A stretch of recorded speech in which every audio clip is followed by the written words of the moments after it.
Tapi satu hal mungkin kita semua tahu, insya Allah Kiai Anwar juga tahu, Pak Ismail tahu, Bang Kapitra tahu, bahwa politisasi agama ini menjadi penyakit bukan hanya hari ini sudah berlangsung 1400 tahun di semua agama. Perang antara Katolik Protestan di Eropa, perang antara sesama Islam di Madinah, perang sesama Islam di antara khalifah-khalifah, khilafah-khilafah mulai dari Eropa, Baghdad, Damaskus, Kufah dan sebagainya. Ini semua kita tidak boleh menutup mata terhadap itu, bahwa ketika politik itu menunggangi agama maka semua kejahatannya akan terlihat terhormat.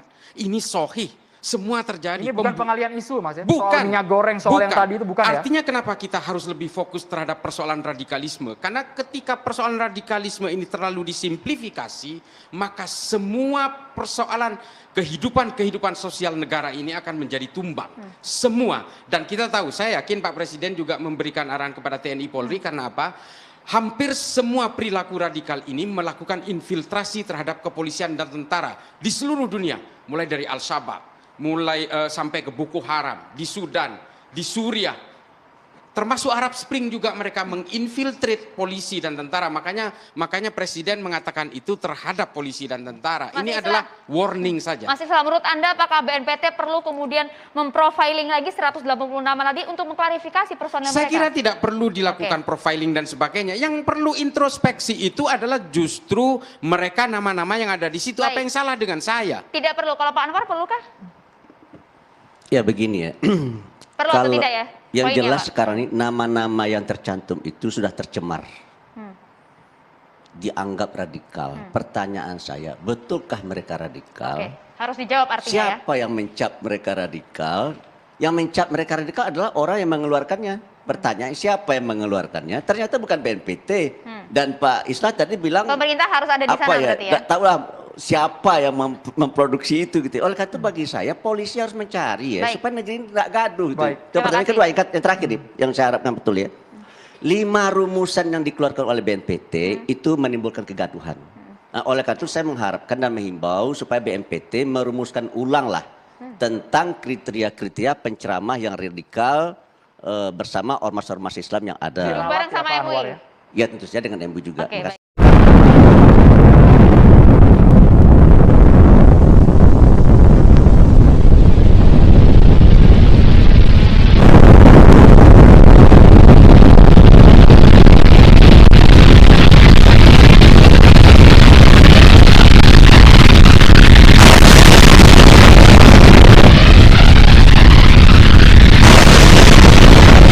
Assalamualaikum warahmatullahi wabarakatuh. Kembali bersama Zulkarnain Al-Maduri. Tentunya tidak asing lagi terkait agama.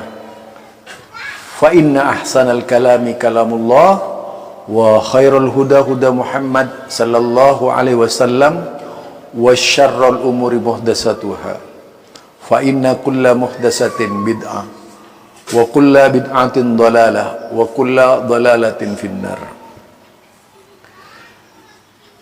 Saya dulu itu kalau mengikuti ceramah seorang, ya, seseorang yang tak perlu saya sebutkan namanya, itu orang dekat saya ya, selalu berbicara agama, dongeng masalah perjalanannya di luar negeri gitu. Lah ingat Islah Barawi. Islah Barawi ini mirip-mirip ya. Kalau sudah berbicara agama pasti menyebut itu daerah-daerah di Afrika gitu. Kalau teman saya ini selalu mengangkat agama itu berbicara tentang mengangkat manusia yang ada di daerah wilayah Mali ya. Tapi saya nggak tahu Mali itu di mana, apa di Madura, apa di Sumeneb ya. Pamekasan saya nggak tahu itu. Yang jelas Mali itu di luar negeri.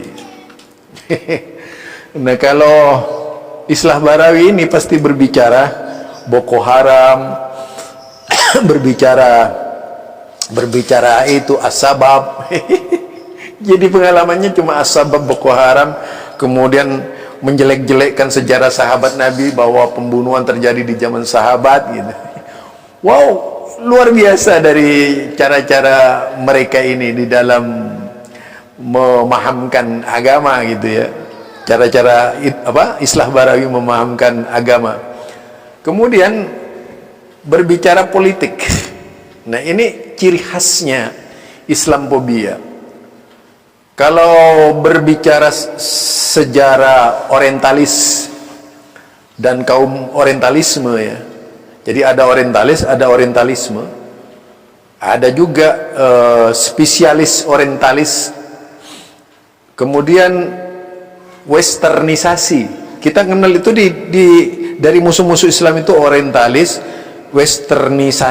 westernisasi ini westerner itu orang-orang yang berpandangan barat, ya, berpandangan barat. Kemudian kalau berbicara Islam selalu akan memojokkan Islam. Biasa terkadang dikaitkan dengan sejarah-sejarah di luar Islam. Tujuannya apa? Agar orang-orang Islam tidak berpolitik, karena memang Islam itu sangat ditakuti sejak dahulu kala gitu. Lah kemudian dia selalu berbicara Islam ilmu pengetahuan, padahal mereka yang melahirkan ilmu pengetahuan itu hidup di dalam kandungan Islam dari pemerintahan Islam yang pada waktu itu ada.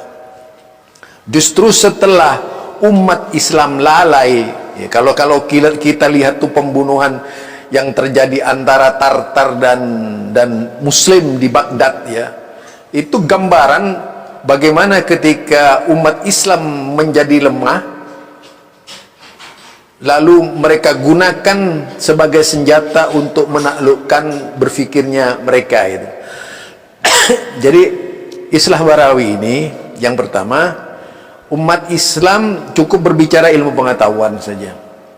Padahal kalau kita lihat, kalau kita baca sejarah Rasulullah Sallallahu Alaihi Wasallam itu tidak bisa dilepaskan dari asyasa. Para nabi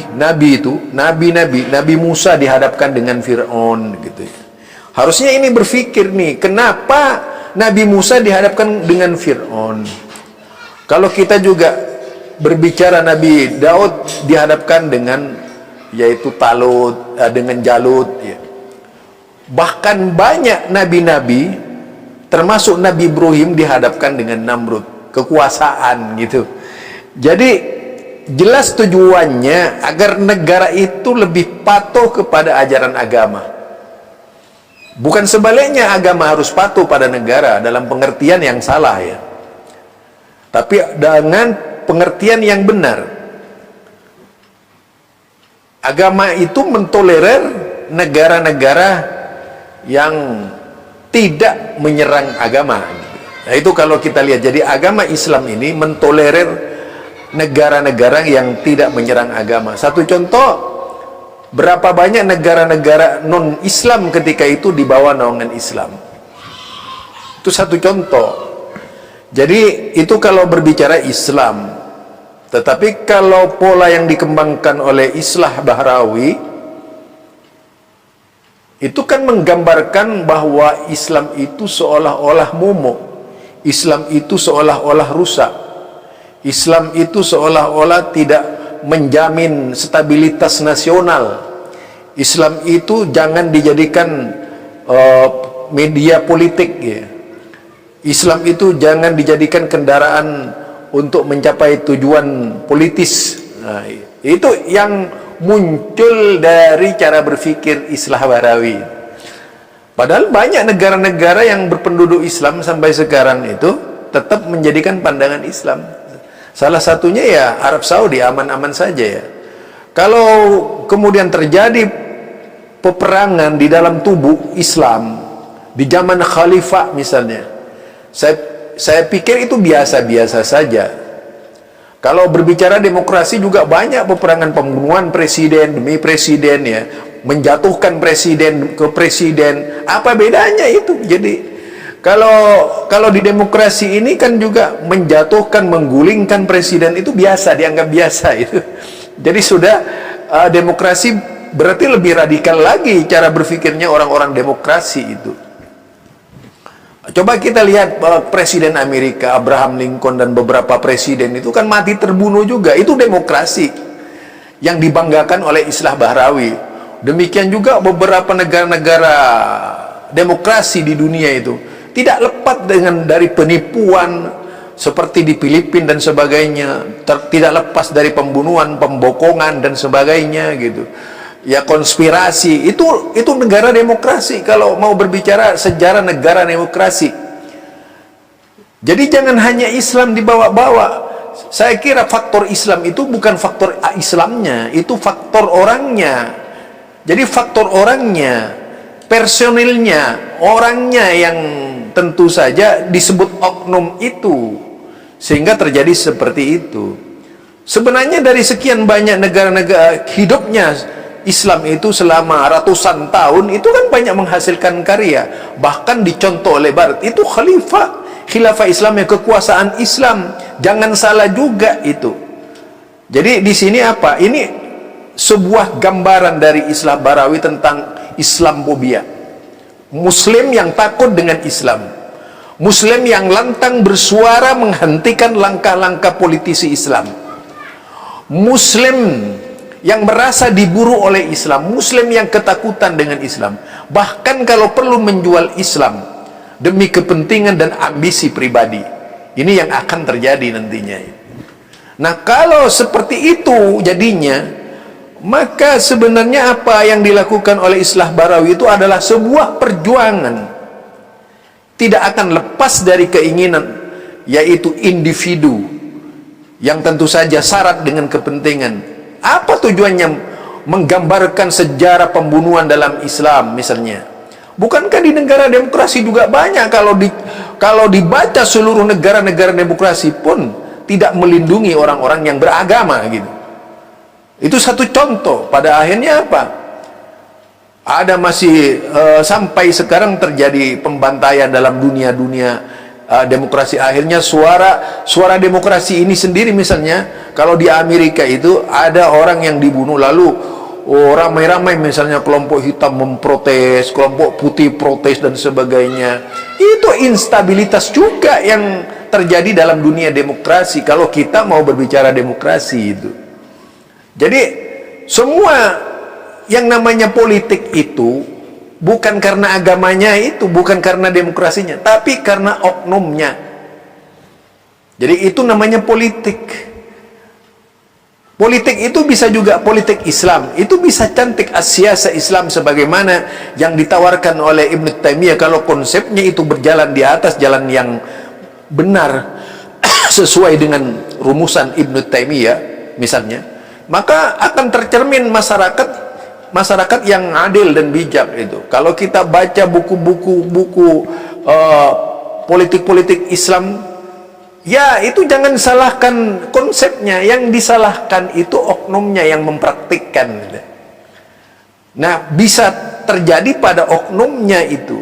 Tidaklah kemudian membawa sejarah Abu Bakar diracun seperti yang melukiskan seolah-olah Islah Bahrawi lebih baik dari Abu Bakar, seolah-olah Islah Bahrawi lebih baik dari Umar, seolah-olah Islah Bahrawi lebih baik dari Utsman, seolah Islah Bahrawi lebih baik dari Ali bin Abi Thalib gitu. Kenapa? Dia mampu meninjau sejarah masa lalu tanpa melihat hasil yang diperjuangkan oleh Abu Bakar. Bagaimana keberhasilan Abu Bakar itu ditulis di dalam sejarah Ibnu Katsir, Al-Bidayah wan Nihayah misalnya. Kalau kita juga baca itu yang namanya yang dibaca oleh siapa? Oleh Ibnu Katsir misalnya, yang yaitu kitab Al-Bidayah wan Nihayah berkaitan dengan Umar, berkaitan dengan Utsman, Ali, dan itu memang terjadi pembunuhan, tapi juga tidak lepas dari keberhasilan-keberhasilannya. Jadi itu ya sekitar pemikiran berkaitan dengan Islam, berkaitan dengan bersejarah Islam. Artinya memang tidak bisa dilepaskan dari oknumnya gitu, oknumnya yang menjadi permasalahan itu. Jadi oknumnya yang menjadi permasalahan, bukan konsepnya, Kalau Al-Qur'annya sudah benar, sunnahnya sudah benar, tinggal orangnya apakah mempraktikkan dengan benar yang datang dari Al-Quran, apakah mempraktikkan dengan benar yang datang dari sunnah Nabi. Jangan menyalahkan pemerintahan-pemerintahan yang ada. Kalau mau menyalahkan pemerintahan, kegagalannya Presiden Soekarno ada, itu kegagalannya Presiden Soeharto ada, kegagalannya Gus Dur juga ada, kegagalannya Habibie juga ada, Megawati ada, Jokowi ada. Akhirnya apa? Bisa semua dinilai itu. Itu namanya pandangan subjektivitas terhadap sejarah tanpa mau mengangkat keberhasilan-keberhasilan yang dicapai oleh pemimpin-pemimpinnya itu. Nih kalau kita ingin menggunakan kacamata kuda, kacamata batok kepala itu yang kemudian hanya memandang jelek pemerintahan Islam itu. Jadi bisa semuanya digunakan. Kalau hanya sekedar ingin menjelek-jelekkan mudah, gampang itu dan sebagainya. Seperti Islah Barawi berbicara tentang kejahatan Wahabi, sektor berdarah Wahabi. Saya kan pernah ngikuti pemikiran Islah Barawi ini ya, dalam berbagai ceramahnya, misalnya di tengah-tengah pemuda-pemuda NU itu. Tapi pada intinya kemudian yang dijelek-jelekkan sahabat Nabi. Jadi sejarah hitam Wahabi tapi yang dijelek-jelekkan sejarah sahabat Nabi. Ini lucu ini. Jadi menurut saya Islah Barawi ini parah ya. Artinya itu subjektif, dia terlalu menyandar pada sebuah keinginan kelompok lain, keinginan individu. Bisa itu yang dijadikan acuan pemikiran. Karena apa? Tidak objektif sama sekali dalam memandang sejarah. Yang diangkat tuh jelek-jeleknya gitu. Yang dianjak jelek.